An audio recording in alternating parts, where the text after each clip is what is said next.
तो यहाँ पर मैंने एक वाक्य लिख रखा है, राम ने अपना काम किया। कई बार हमको कंफ्यूजन होता है कि इसमें सब्जेक्ट क्या है, ऑब्जेक्ट क्या है, राइट। यहाँ पे जैसे हमने अगर क्या किया से प्रश्न करेंगे, हमको क्या मिल जाएगा, ऑब्जेक्ट मिल जाएगा। किसने काम किया, किसने से या कौन काम किया, तो हमको यहाँ पर मिल जाता है सब्जेक्ट। किसका काम किया, तो यहाँ पे हमको मिल जाता है अपना। अच्छा, इसका हमने ट्रांसलेशन भी कर दिया है, राम डिड हिज वर्क। हमारा क्वेश्चन ये है, अगर आप जानते हैं तो कमेंट में बता सकते हैं, ये जो हिज है ये वास्तव में है क्या। हम पार्ट्स ऑफ स्पीच पढ़ते हैं, पार्ट्स ऑफ स्पीच कितने होते हैं, 8। उन्हीं 8 में से ये जितने भी वर्ड हैं कोई ना कोई कुछ है इसमें, लेकिन हमको ये नहीं पता चलता बेसिकली कि वो क्या है। जैसे 2 इंट्रो होते हैं इसमें। जैसे राम की अगर बात की जाए, राम क्या है तो हम बताएंगे कि सब्जेक्ट है, लेकिन आप एक तरह से और देखें तो ये प्रॉपर नाउन भी है। नाउन की कैटेगरी में अगर हम जाएंगे, because it is the name of person, so it is also a proper noun, that is a kind of a noun, right.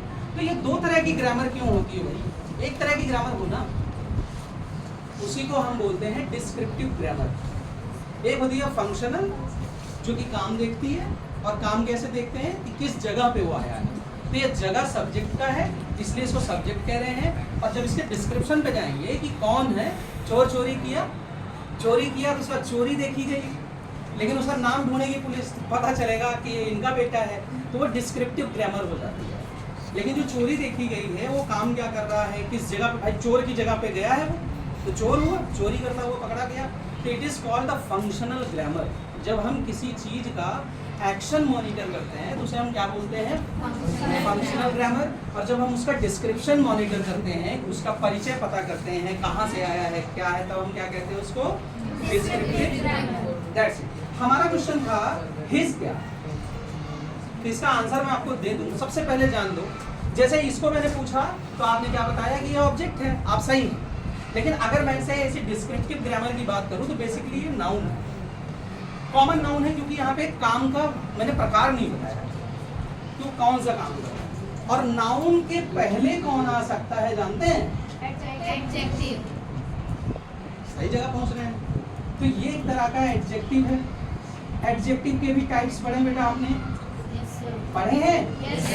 Adjective में एक टाइप पढ़ा होगा पोसेसिव एडजेक्टिव, जो कि ये बताता है कि वास्तव में काम है किसका। भाई बुक है तो बुक किसकी है, मेरी है, उसकी है, उनकी है, किसकी है। तो मैंने कहा नहीं, उसका काम है, मेरा काम नहीं है, हिज वर्क, उसका काम है। तो ये इस वर्क का इससे रिलेशन दिखाने के लिए कि ये काम किससे बिलोंग करता है, राम से, इसलिए हमने यहाँ हिज लगाया है। That is why it is a possessive adjective. Possessive adjective समझ में आ रहा है? Yes sir. Possessive adjective clear हुआ? Yes. कहीं भी ऐसा आपको मिले, जैसे मैं आपको एक दिखा दूं, जैसे कहीं कहीं लिखते हैं माई बुक, क्या मैंने बुक का टाइप बताया है? रामायण है, कुरान है, ऐसा कुछ मैंने बोला? द रामायण लिखते हैं, द कुरान लिखते हैं। तो वास्तव में ये जो बुक है ये तो नाउन है। कौन सा नाउन है भाई? कॉमन नाउन है। It is a common noun, right. Yes. ये बुक है भाई, मैथ भी बुक है, इंग्लिश पढ़ते हैं, ब्रिज लगी हुई है, वो भी बुक है, सब बुक है। तो सबकी जातियां सेम है, जातियों को ही बोलते हैं इंग्लिश में कॉमन। तो यहाँ पे कॉमन नाउन हो गया। और नाउन के पहले मैंने आपको बताया कि नाउन के पहले कोई और आ ही नहीं सकता, सिर्फ क्या आ सकता है, एडजेक्टिव आ सकता है। तो ये वास्तव में माई जो है क्या है, एडजेक्टिव है, और कौन सा है, पोसेसिव। यहाँ तक क्लियर हुआ? Yes sir. थोड़ा सा और बता दें आपको, थोड़ा सा डीप में और जाएंगे और थोड़ा सा और समझेंगे इसी एडजेक्टिव को लेकर के। अगर मैंने कह दिया a good boy, a good boy बोला, इसमें हेड वर्ड एक वर्ड होता है, हेड वर्ड।